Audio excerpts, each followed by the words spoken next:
I'm Tracy Sable. Tonight on EWTN News Nightly, calls for peace. Pope Francis begins his 3-day visit to Budapest. What he's saying about the war in Ukraine. We have a report from Hungary. Abortion on demand. Lawmakers challenge Veteran Affairs policies of using taxpayer money for abortions. We're on Capitol Hill. A focus on family. A pro-life analyst is advocating against the Supreme Court's latest abortion ruling.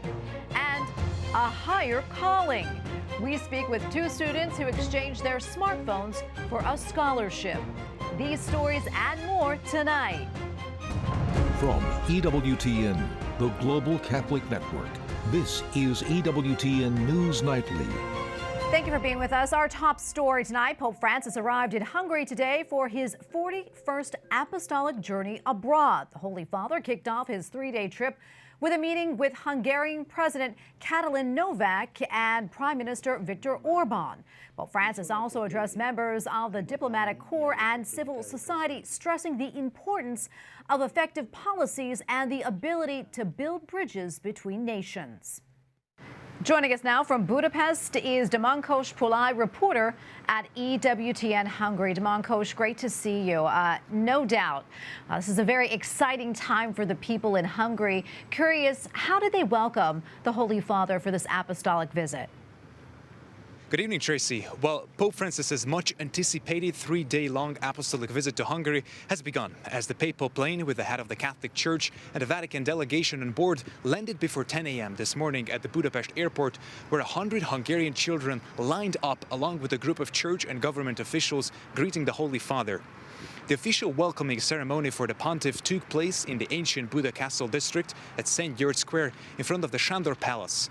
There, Pope Francis first met and exchanged gifts with Hungarian President Katalin Novak, followed by a private meeting with Prime Minister Viktor Orban at the former Carmelite monastery, where he also addressed the representatives of the state authorities, civil society and diplomatic corps.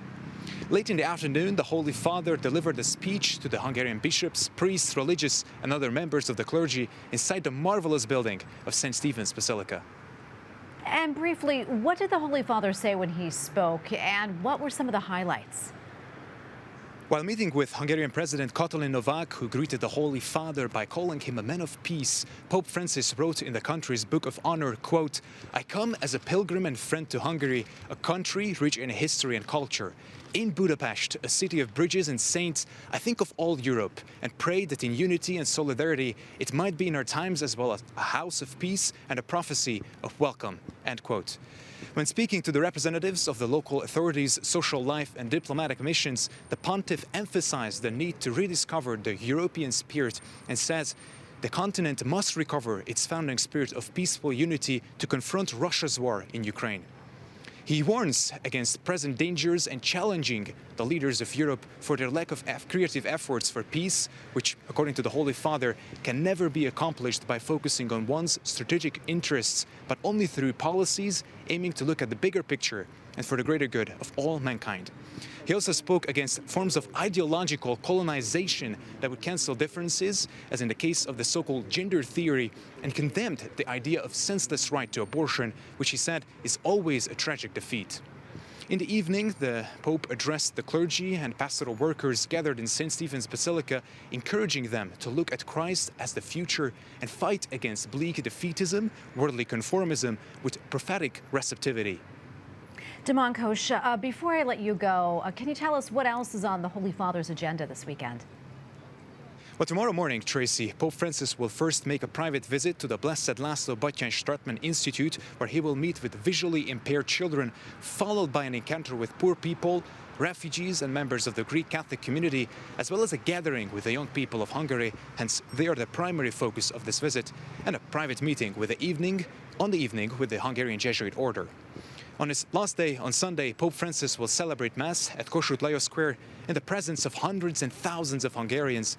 In the afternoon, before heading for the airport, Pope Francis will meet with the representatives of the academic and cultural world at the Catholic University Péter Pázmány, after which he will bless the Hungarian nation and take off for Rome. Domonkos, thank you so much for that report. We appreciate it. Domonkos Pulay, reporter at EWTN Hungary. Thank you again. At least 22 people, including 3 children, are dead after Russia's latest attack on Ukraine. More than 20 cruise missiles and 2 drones were fired earlier today.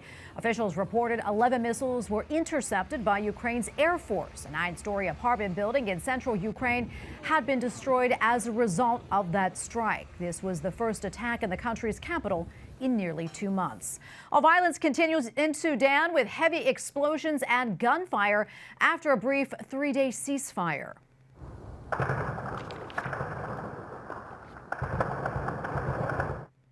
Both rival militaries accuse the other of breaking the truce. Turkish officials also reported one of their evacuation planes was hit by gunfire outside of the capital of Sudan. No casualties were reported.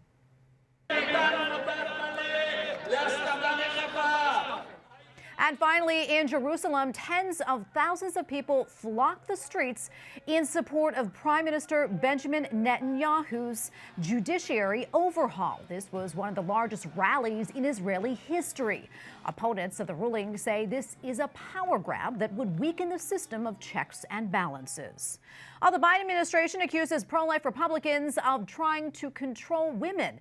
The president even brought up the topic of abortion with campaign donors after announcing his bid for re-election. President Joe Biden holds a virtual meeting with campaign supporters. Let's protect a woman's right to choose. Let's get Roe v. Wade. It's just there's so much we have to do.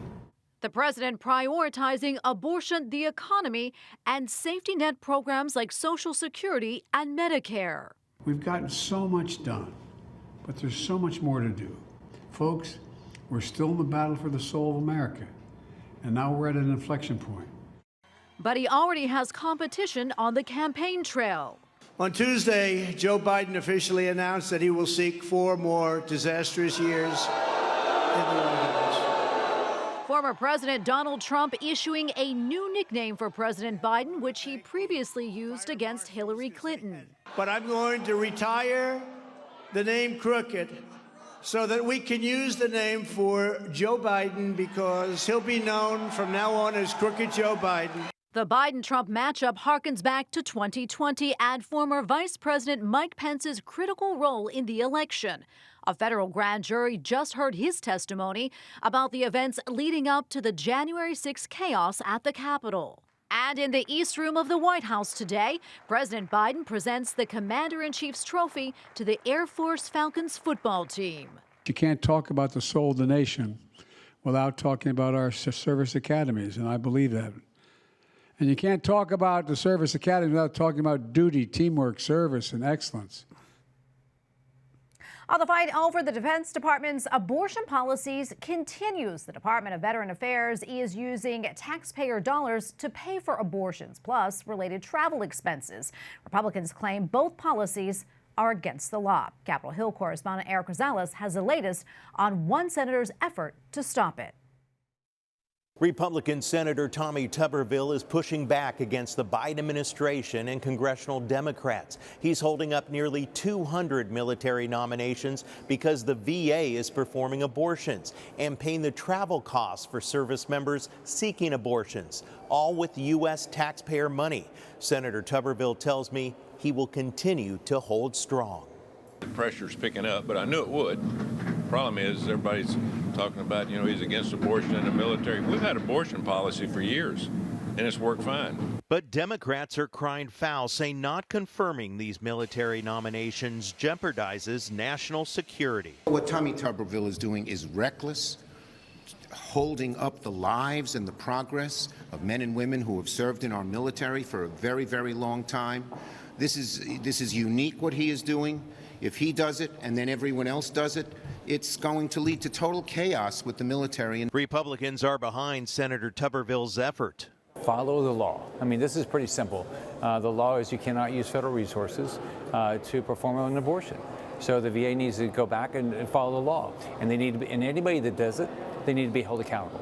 It's outrageous that the Biden administration, through the Veterans Administration, the Department of Defense, is facilitating abortions in spite of the prohibition against using tax dollars. Even West Virginia Democrat Senator Joe Manchin urged the VA administration to go through Congress if it wants to change current abortion restrictions. I'm encouraging this administration to follow the law, to basically put a piece of legislation. If they want VA to be that lead, then put the piece of legislation and see where it goes.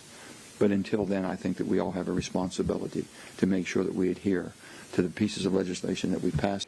Senator Joe Manchin is the only Democrat to join Republicans. The Democrat-controlled Senate narrowly defeated the resolution stopping the VA's abortion policies. But Republicans tell me that they will continue to fight for the unborn. At the Capitol, Eric Rosales, EWTN News Nightly.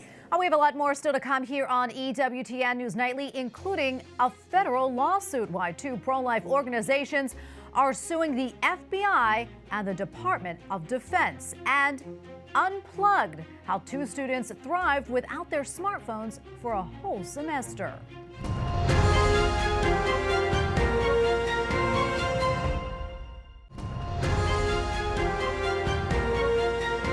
A Catholic Vote and Judicial Watch have filed a lawsuit against the FBI and the Department of Justice. The two federal agencies have not provided records under the Freedom of Information Act regarding the FBI's targeting of Catholics. The records were requested back in March.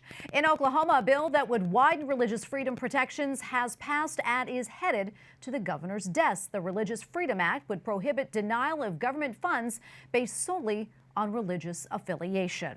In North Dakota, they could face a lawsuit on its latest abortion ban. The life-saving measure was signed by the Republican governor on Monday. The law is intended to replace a previous ban currently held up by a state court. The new law includes exceptions for rape and incest and allows for abortions up to 6 weeks of pregnancy. Pro-abortion advocates are considering a lawsuit against the new policy. The state of Washington passed a law on Thursday enacting legal protections for people seeking abortions. A sponsor for the bill says the law shields other states from using state courts or judicial processes in Washington to enforce their pro-life laws. The Biden administration seeks to establish a hotline to provide abortion referrals. The Department of Health and Human Services says current Title X recipients may apply for grants worth $1 million to launch their own line. Meantime, there are a number of pro-life organizations across the country that run hotlines for women in crisis pregnancies. And joining us now is Nicole Hunt, an attorney and spokesperson with Focus on the Family. Nicole, great to be with you. A lot to get to, but first off, I want to get your reaction to this new government-funded abortion referral hotline. You know, I think this is just another example of what a pro-abortion administration will do to try to fund abortion at any means. They've been funding Planned Parenthood for years and years and years, and this is just one more way that they can continue that funnel of money to organizations that are promoting abortion. Yeah, and this hotline, which will be part of the Title V program, it's set to serve those who are low income and do not have health insurance, and will provide, as they say, quote, neutral, factual information. Nicole, your thoughts on that? You know, there are so many pro-life organizations that have been providing neutral, confidential, and honestly, like affirming, life-affirming, hope-affirming care to women for many, many years. And we're going to continue to provide those kind of services. The pro-life movement will. And what the truth is that we're providing really a holistic option for women. We're talking about all alternatives without pushing abortion or pushing life. It's about talking about what the circumstances are for each woman so that she can make a decision that she can be proud of for the rest of her life.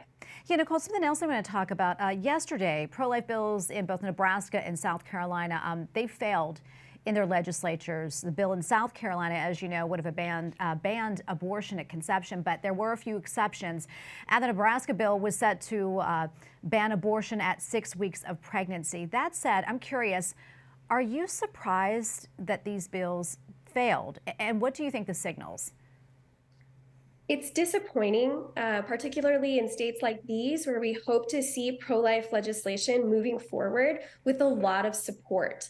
But I think what it demonstrates is that, and we know this in the pro-life movement, what it demonstrates is that culture is behind the law. In this case, with Dobbs overturning Roe, we had the law change overnight, but we had 50 years of culture making and a whole generation of people living under the circumstances where they thought that abortion was moral because it was legal. And so it's a brand new territory for the pro-life movement to really be engaged in culture shaping on what that conversation should be had in the public square about how abortion is a moral wrong, but even more than that, how abortion harms everything that it touches. Yeah, I want to talk about the Supreme Court. Last week, also, as you know, the Supreme Court decided to allow the abortion drug mifepristone to stay on the market, at least for now. However, it doesn't look like this is the end of the story. Where do you see this all going? Yes. So what's really important for listeners to know is that this really was a procedural type of move, and it is traditional for a court to keep whatever the status quo of the law was before while a case moves through the legal process. What's really important to keep in mind is that everything is being expedited. So the Fifth Circuit Court of Appeals will hear this case in its substantive review on the merits, and they'll hear it just within the next few weeks. Once it's heard, I imagine that it will quickly be appealed up to the Supreme Court. So I imagine that we'll get it in this year, whether or not it's before the end of the term, only time will tell. But I do think this is something that the pro-life community needs to stay on top of, because this is a very important decision. And in no way has there been any decision on the merits of the case. We'll see the Supreme Court take that up if it is appealed. Nicole, we have about 20 seconds left or so, but wondering, what else is on your radar? What else are you following? Yeah, so in Colorado, there was recently an abortion pill reversal treatment ban that was passed and signed into law. Now, a federal district court judge issued a temporary restraining order, and the state of Colorado has said that for now, it will not enforce the ban until rulemaking is in place, but that's expected to happen sometime in September. So in the state of Colorado, and I believe this is the next step for the abortion lobby, they're going to be going after a woman's right to choose life after she has started a chemical abortion. So we need to keep our eyes on that in each one of our states that we're in and see what the abortion lobby is doing to move that type of agenda forward. Well, Nicole, thanks so much for coming on and weighing in. Always great to get your insight. We appreciate it. God bless. Up next on EWTN News Nightly, taking a break, we speak with two students who traded in their smartphones for scholarships.